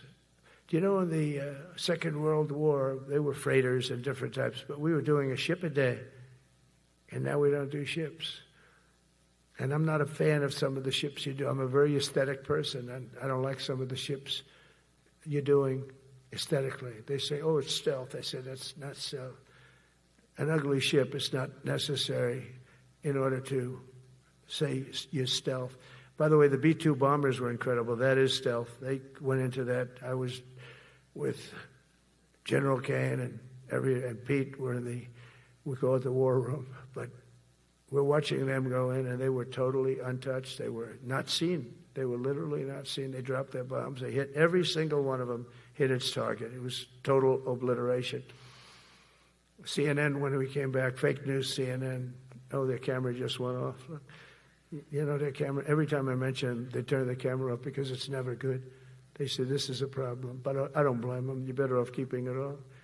But they have some scammer reporter who started saying, without any knowledge, that he may not have hit the targets as well as they thought. It may not have been obliteration. He did hit the targets. You know, I got to give us a little credit, right? It was obliteration, it turned out. The Atomic Energy Commission said it was obliteration. They had, not only did they hit the target, they had these chutes. And think of this here. Way up in the sky, there was no moon. It was dead dark. Couldn't see a thing. You couldn't see them. But they had, I guess, a beam going right into these chutes. Every single one of those bombs went right down those chutes into a granite mountain. I think it's the last time they're going to build air chutes. They had these air chutes that were nice, beautiful. They were meant for us. But it was total obliteration. And now they give us credit for that. But these people were phenomenal. I tell you, for the Air Force people here, you can be very proud. That B-2, we just ordered a lot of new ones and updated ones, but I'd take the other ones. Let me tell you, they couldn't have worked any better. So they flew for 37 hours total, back and forth, no stops, no nothing. We had 52 tankers loading them up, and that's a job I wouldn't necessarily want too much, flying a tanker, loaded up with hundreds of thousands of gallons of fuel. I don't know if I'd do that job. I asked the question, what happens if it gets hit? Sir, you don't want to know about that, right? I don't want to know about that. But those guys, they just hear us. They're incredible. I had them all to the Oval Office. We had the B-2 pilots and a lot of the people, even the people that took care of them, the maintenance people, just as important. We had them all to the White House, gave them a big party on the lawn, brought some of them into the Oval Office. But on top of all this, we'll deliver a hard-earned pay raise of 3.8% to every soldier, sailor, airman, Coast Guardsman, Space Guardman, and Marine, something you weren't getting from the past administration. They did not treat you with respect. They're Democrats. They never do. Not only are we rebuilding our great strength, but for the first time in years, my administration is actually using that strength to defend the core and vital interests of America. And very simply, we are putting America first. And I have since I've been elected. I've always put America first. It's sort of simple, you know, when you think. My campaign was run on common sense, and we did great. We got the highest numbers ever received in terms of districts. You know, they have it broken up, 2,500 versus 525. We won every swing state. We won the popular vote. We won everything. We won everything. You have to take a look at the map. It's almost entirely red, except there's a little blue line on each coast, and I think that's going to disappear too. We did really great, and part of it is because of our success with the military, the rebuilding of the military, the vote that I got from the military, and they're vicious people, you know, that we have to fight, just like you have to fight vicious people. Mine are a different kind of vicious, but they spread all these horrible, you know, they made up statements and said what I said about everything, but even about the military. But fortunately, the military didn't believe it. It's hard. You know, they make up a statement and they said, you say it. We had 25 people that said he never said that. 25. We had 25 affidavits. And they said, well, we're going with it anyway. You know, these sleazebags. And that's why the press is really losing all power, because people aren't believing it. We need an honest press. We need borders. We need borders. We need an honest press. We need fair elections. I mean, those three things. And we don't have an honest press. We have a really corrupt press. But we fight through the corrupt press. And the people understand you have to do this stuff a lot. You have to go on television a lot, because you can't get a fair shake if you're going to rely on somebody else. They don't understand. They've destroyed the image of media now is at the lowest point it's ever been. It's lower than Congress. Can you believe that? It's something. But together with many of you in the room, we've brought back the fundamental principle that defending the homeland is the military's first and most important priority. That's what it is. Only in recent decades did politicians somehow come to believe that our job is to police the far reaches of Kenya and Somalia, while America is under invasion from within. We're under invasion from within. No different than a foreign enemy but more difficult in many ways because they don't wear uniforms. At least when they're wearing a uniform, you can take them out. These people don't have uniforms. But we are under invasion from within. We're stopping it very quickly. After spending trillions of dollars defending the borders of foreign countries, with your help, we're defending the borders of our country from now on. We're not going to let this happen. Biden let people come in from prisons, mental institutions, drug dealers, murderers. You know, we had 11,488 murderers allowed into our country by this guy who had no clue. He had no clue. He shouldn't have been there in the first place, but he had no clue. The people that ran the office, the White House, were people that surrounded him, radical left lunatics that are brilliant people, but dumb as hell when it came to policy and common sense. And they allowed people from all over the world, from the Congo. They opened up prisons in the Congo. They came into our country totally unmatched, unvetted, unchecked. And from all over, South America, not just South America. You know, you think South America, no, but from all over. A lot came in from Venezuela. Venezuela emptied its prison population into our country. That's why they have Tren de Aragua, one of the worst gangs ever. But we took care of them. We took good, strong care of them. And I just want to thank the National Guard in Washington, D.C. It's embarrassing to say this. Now I can say it because we solved it, but Washington, D.C. was the most unsafe, most dangerous city in the United States of America. And to a large extent, beyond. And beyond that, you go to Afghanistan, they didn't have anything like that. You go to countries that you would think there's problems, they didn't have that. And now Washington, D.C., after 12 days of serious, serious intensity, we took out 1,700 career criminals. If you have 5 career criminals, they can make your numbers look very bad because they'll commit many crimes a day. But we took out 1,700, and they took them out. There was no doubt who the boss was. They did an unbelievable job. Then they started even cleaning. I said, I don't want them doing that, sir. They were cleaning it up. I drove through it 2 days ago. It was beautiful. People are walking down the street holding hands, man and wife, coming from Iowa. They're not worried about being shot. Washington, D.C. is now a safe city. In fact, I went out to dinner with my crew. I haven't done that. In theory, I wouldn't do it. And I felt totally safe. And nobody's been attacked. Nobody's been hurt. Washington, D.C. went from our most unsafe city to just about our safest city in a period of a month. We had it under control in 12 days, but give us another 15, 16 days. It's perfect. And people other than politicians that look bad, they think, you know, the Democrats run most of the cities that are in bad shape. We have many cities in great shape, too, by the way. I want you to know that. But it seems that the ones that are run by the radical left Democrats, what they've done to San Francisco, Chicago, New York, Los Angeles, they're very unsafe places. And we're going to straighten them out one by one. And this is going to be a major part for some of the people in this room. That's a war, too. It's a war from within. Controlling the physical territory of our border is essential to national security. We can't let these people in. You know, we had no people enter in the last 4 months. 0. Even I can't believe that. You know, we had millions coming in, pouring in. 25 million all told. And of those 25 million, many of them should never be in our country. They would take their worst people and their people from prisons and jail, and they'd put them in a caravan, and they'd walk up.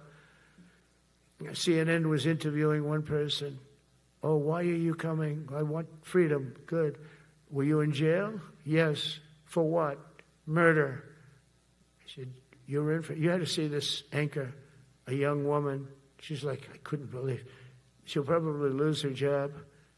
But because the left doesn't want to hear that.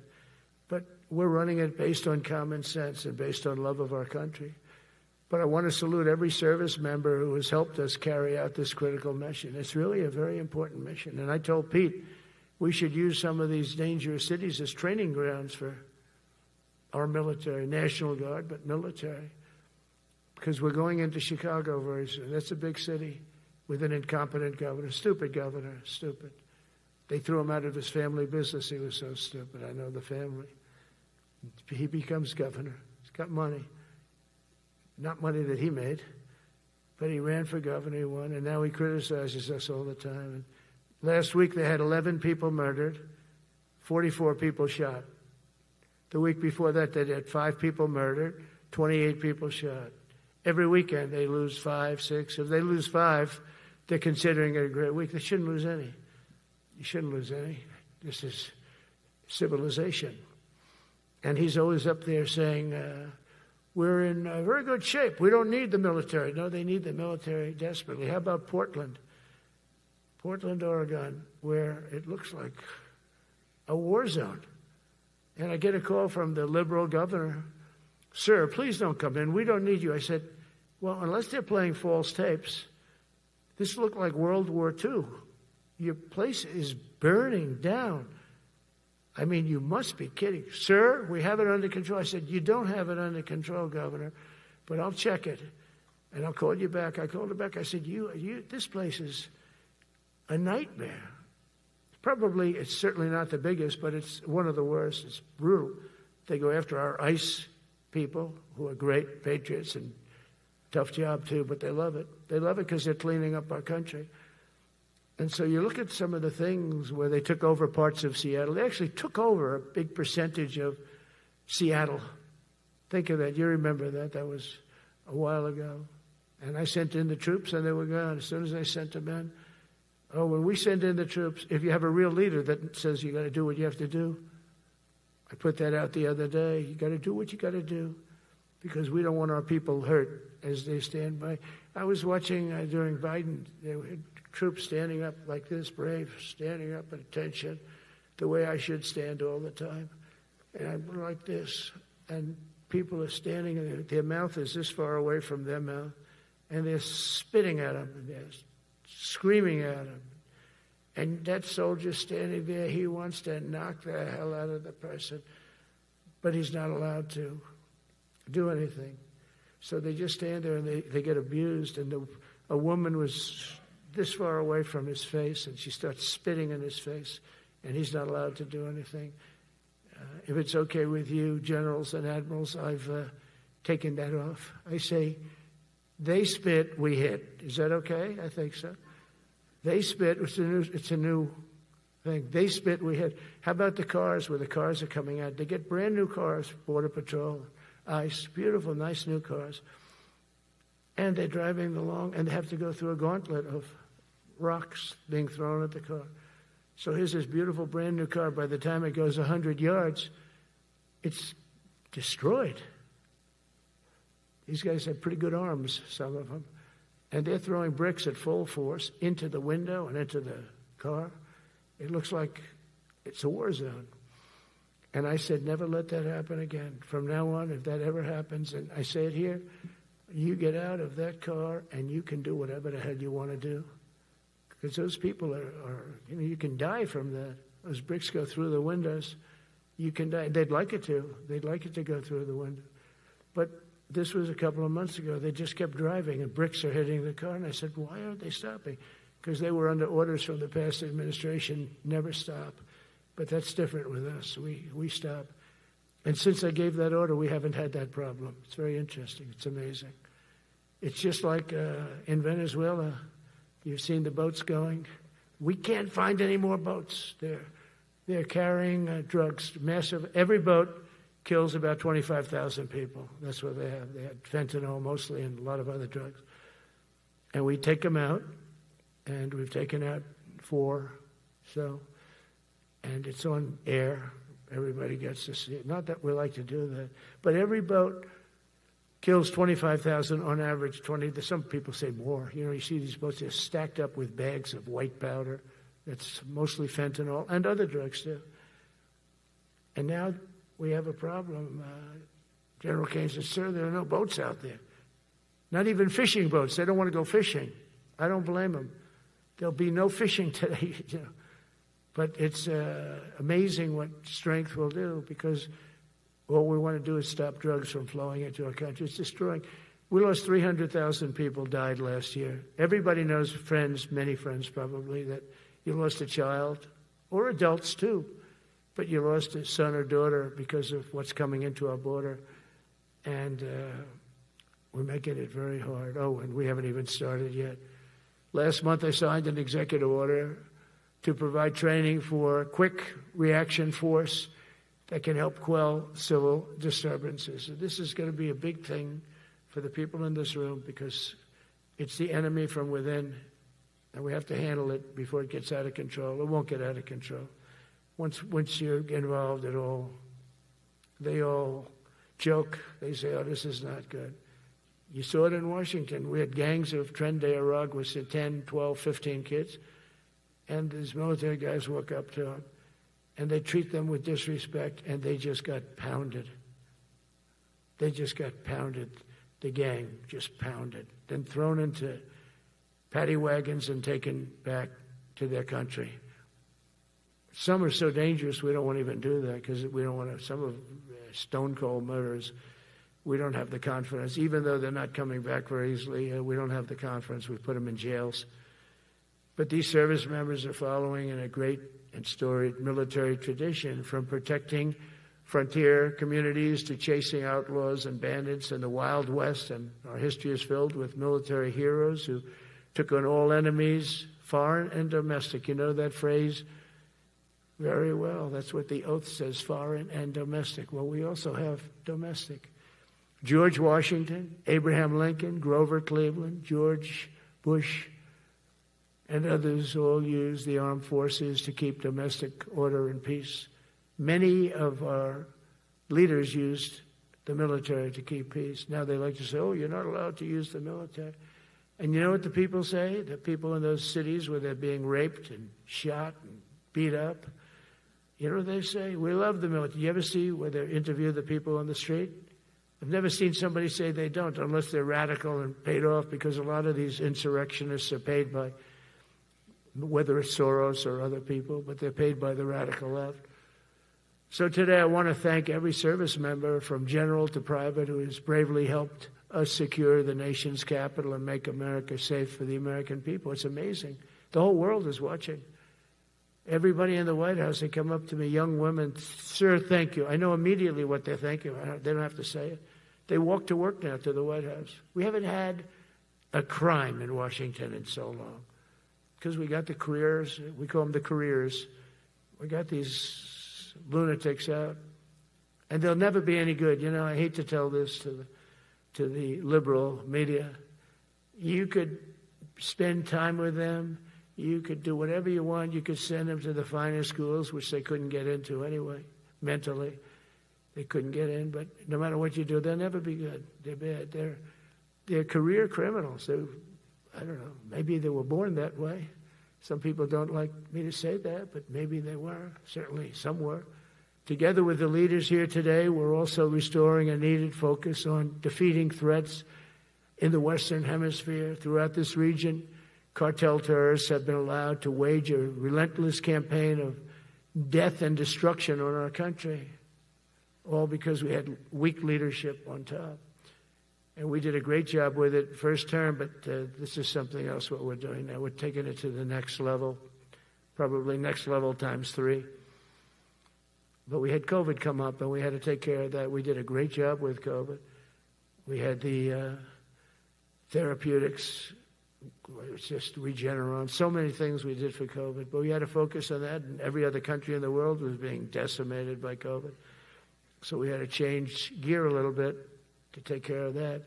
But under our leadership, the military is now the knife's edge in combating this sinister enemy. We have to put the traffickers and cartels on notice, and we've done that.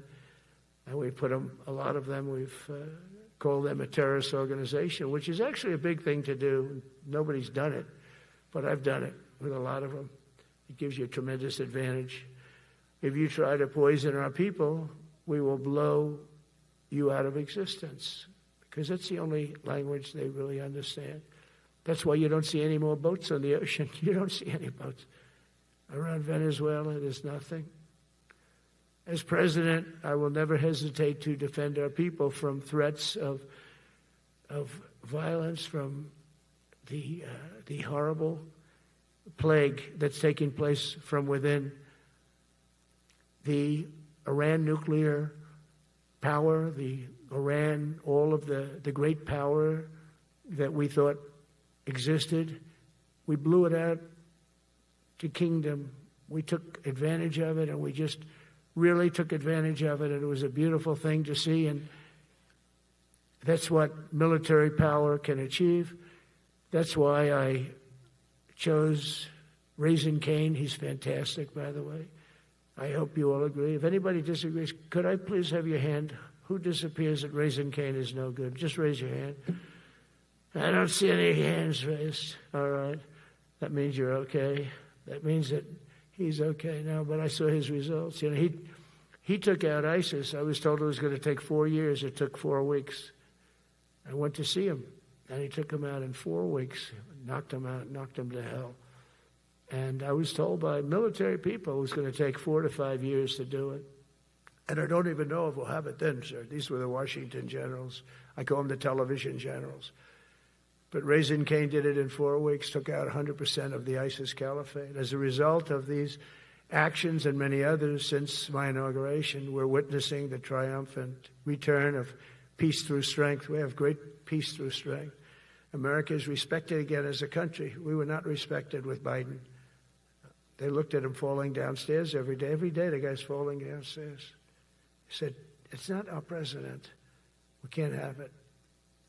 I'm very careful, you know, when I walk downstairs like I'm on stairs, like these stairs. I walk very slowly. Nobody has to set a record. Just try not to fall, because it doesn't work out well.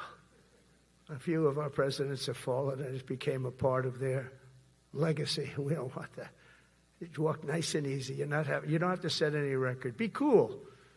Be cool when you walk down, but don't pop down the stairs. So one thing with Obama, I had zero respect for him as a president, but he would pop down those stairs. I've never said, da-da-da-da-da-da, pop, pop, pop. He'd go down the stairs, wouldn't hold on. I said, it's great. I don't want to do it. I guess I could do it. But eventually, bad things are going to happen. And it only takes once. But he did a lousy job as president. A year ago, we were a dead country. We were dead. This country was going to hell. We were dead in every way, from immigration to military. We didn't have the weapons. We were given everything to Ukraine. We had nothing. And by the way, I have to tell you, now, as you know, I went over and I met with NATO, and NATO raised from 2 to 5, which everyone said 5% of GDP. Millions and now trillions of dollars are pouring in. They didn't pay the 2% because they know we were there to pay it. And now they paid the 5%. That's trillions of dollars. And we're not spending any money on that war, not 10 cents. We sell our equipment to NATO. NATO pays us for the equipment, and they give it to Ukraine or whoever they give it to. They can keep it, but we're not involved. We have no money going out. Biden gave $350 billion. Not sustainable. $350 billion. And we have a war that should have never started. But we're not doing that anymore. So I just want you to know we're selling equipment. Our people are buying equipment. They are buying the equipment at full price, a fair price. So I don't want to say we're making money, because I don't want to be making money on a war. It's too many people dying. They're losing 7,000 soldiers a week. A lot of them are Russian soldiers, but between the two countries, mostly soldiers, by the way. Sometimes, you know, in Kiev, they'll lob a missile in or some drones in, kill some people. But mostly it's soldiers. Russia and Ukraine are losing 7,000 souls. And, you know, they're not American. They're not us. They're not you. We have a special obligation. But they're soldiers. They're young people. They leave their parents. They wave goodbye. And then 2 days later, they're blown up so unnecessarily. And so that's the primary reason I want to get it done. We got to get it done. It's crazy what's going on. That's the worst war that there's been since World War II. The number of soldiers that are being killed there is just crazy. From 5,000 to 7,000 soldiers die a week. Think of that. So I think we'll get that done. But that's turned out to be the toughest one. I'm so disappointed in President Putin. I thought he would get this thing over with. He should have had that war done in a week. And I said to him, you don't look good. You're 4 years fighting a war that should have taken a week. Are you a paper tiger? And it's a shame, but I think eventually we'll get that one done, just like in theory, I want to knock on wood, because you never know. It's like we're going to have the Middle East done, which is actually a much harder thing to do. I mean, thousands of years, but we have to get that war done. So now just think of it, we're a dead country. I was with the King of Saudi Arabia, a great guy. I was with the Emir of Qatar. I was with the great leadership of UAE. I was over there. We brought back $2 trillion and more. They ordered 200 planes, Boeings. They ordered so much, and they were great. But they all said essentially the same thing. They said, 1 year ago, you were a dead country, and now you're the hottest country anywhere in the world. We're the hottest country in the world right now. The absolute hottest country in the world. There's nobody even close. Putin said that to me. We met in Alaska, had a good meeting. Then he went back and started sending drones into Kiev. I said, I thought we had a good meeting. But it's one of those things. But we were a dead country a year ago, and now we're the hottest country anywhere in the world. Think of that. You can be proud of that. And you must have felt like hell when you have a wife or a husband at home, and you used to read the numbers that we can't get people to join the Army, Navy, Air Force, Marines, Coast Guard. You must have felt like, I have a job that nobody wants. That doesn't feel good. Well, now you have a job that is brimming over with people wanting it. They want it. And you're able to get a much higher quality because now you have your choice. You want so many. And we're going to have many, many people that aren't going to be able to join because of the fact that we don't need them at this moment. But think of it, what a difference that is from, I could just imagine 2 years ago, you're reading front page articles in the New York Times, of course, and Wall Street Journal. They always give us unfair stories. But they played it so big. They were playing it so big. Nobody wants to join the Army, the Marines, the Air Force. They don't want to join. They don't want to join the Coast Guard at all. Nobody wants to join. Nobody wants to join our police forces. Our police forces also. It's almost went hand in hand.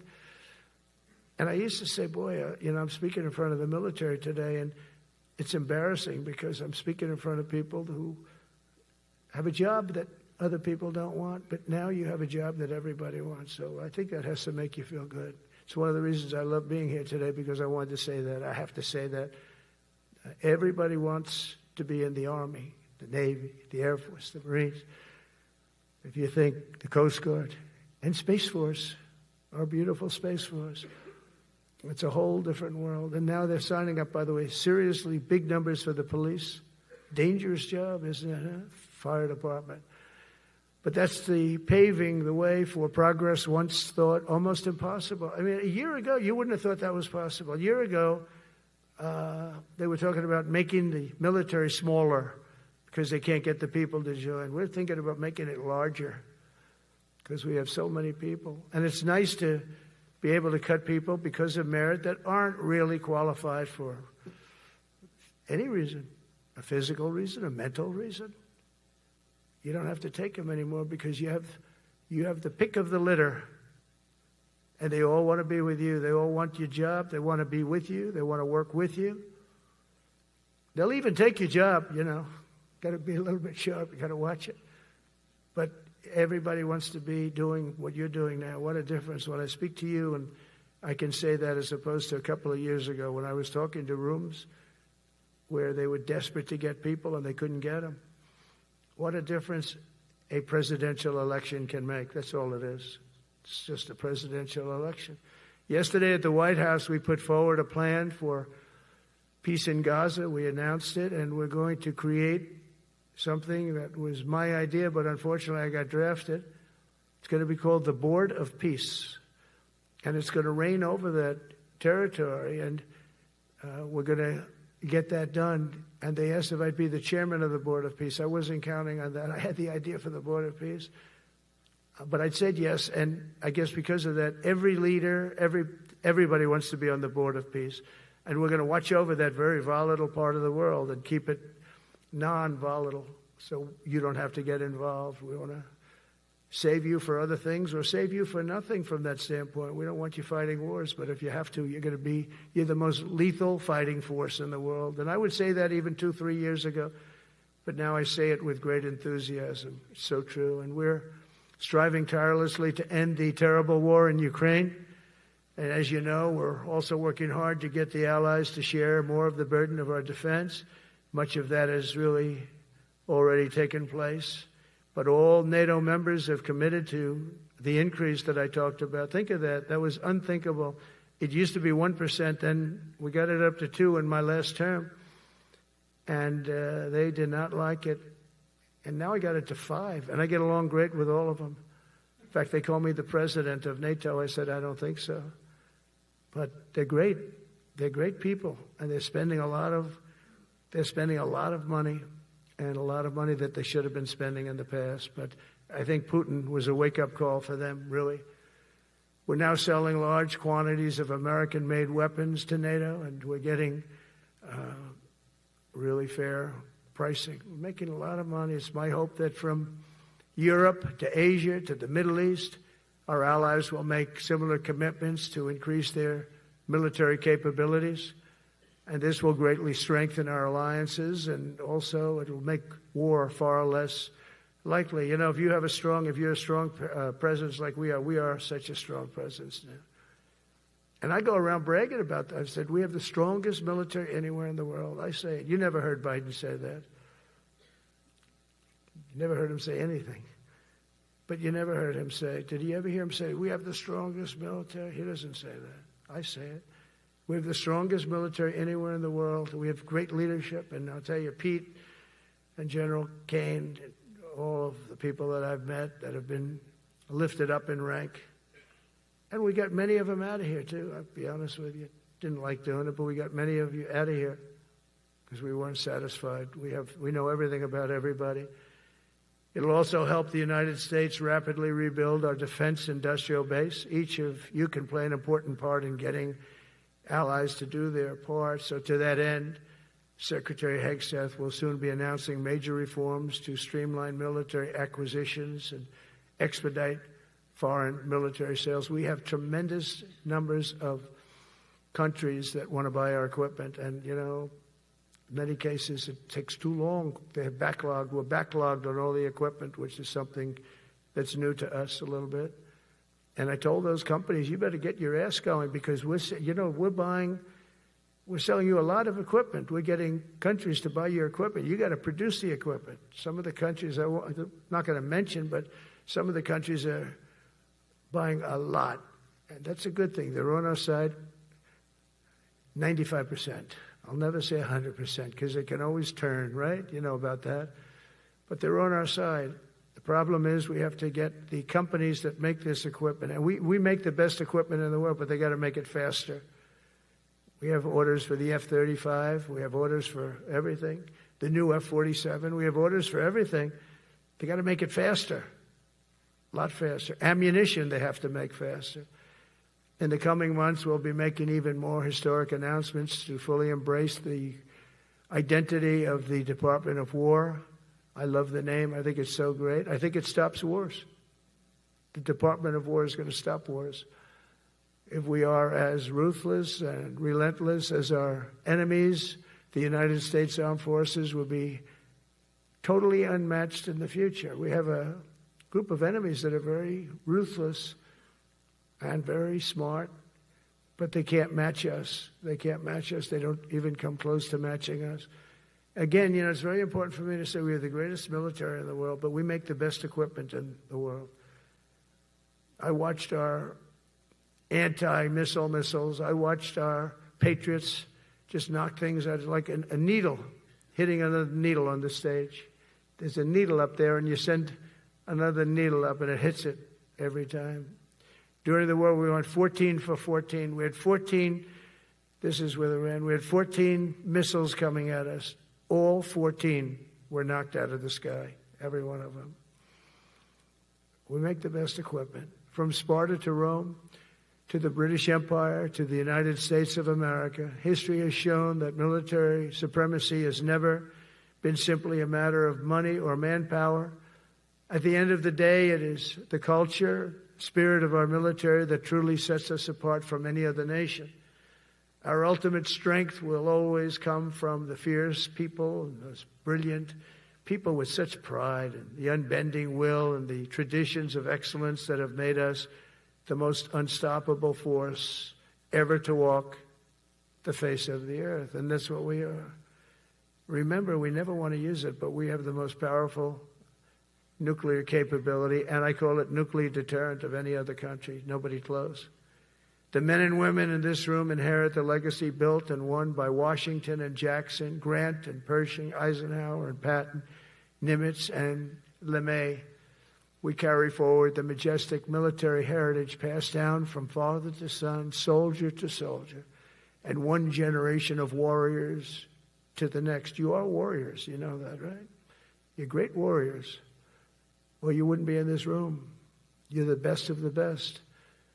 From Concord Bridge to Fort McHenry, from Gettysburg to Manila Bay, from Normandy to Sicily, and from the jungles of Vietnam to the dusty streets of Baghdad, America's military has charged into hellfire, climbed up jagged mountains, crossed roaring oceans, and thundered across open deserts to defend our flag, our freedom, and our homeland.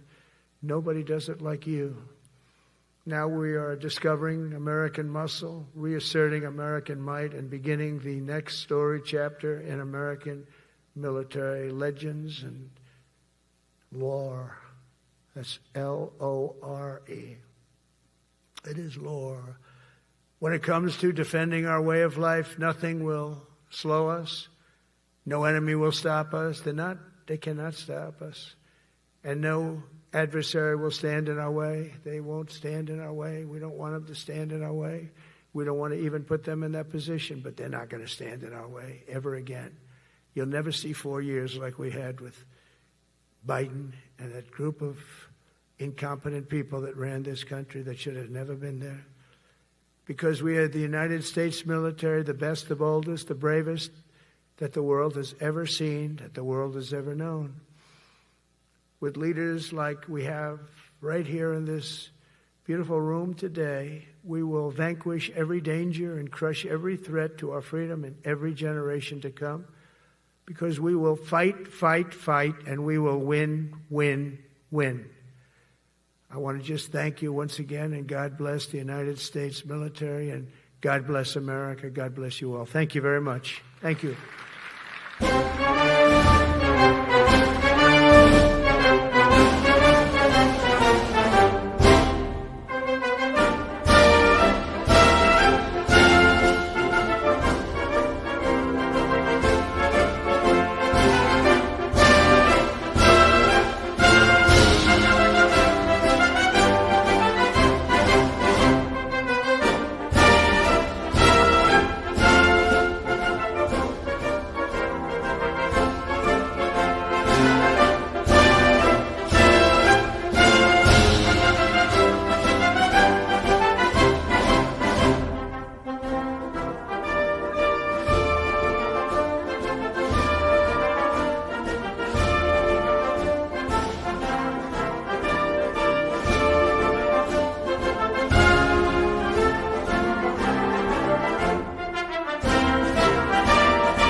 Ladies and gentlemen, Please allow the combatant commanders and any 4-star with a detail to proceed out first, and we will begin pulling up the buses. Please remain in your seats until all the 4-star with details leave first. Thank you.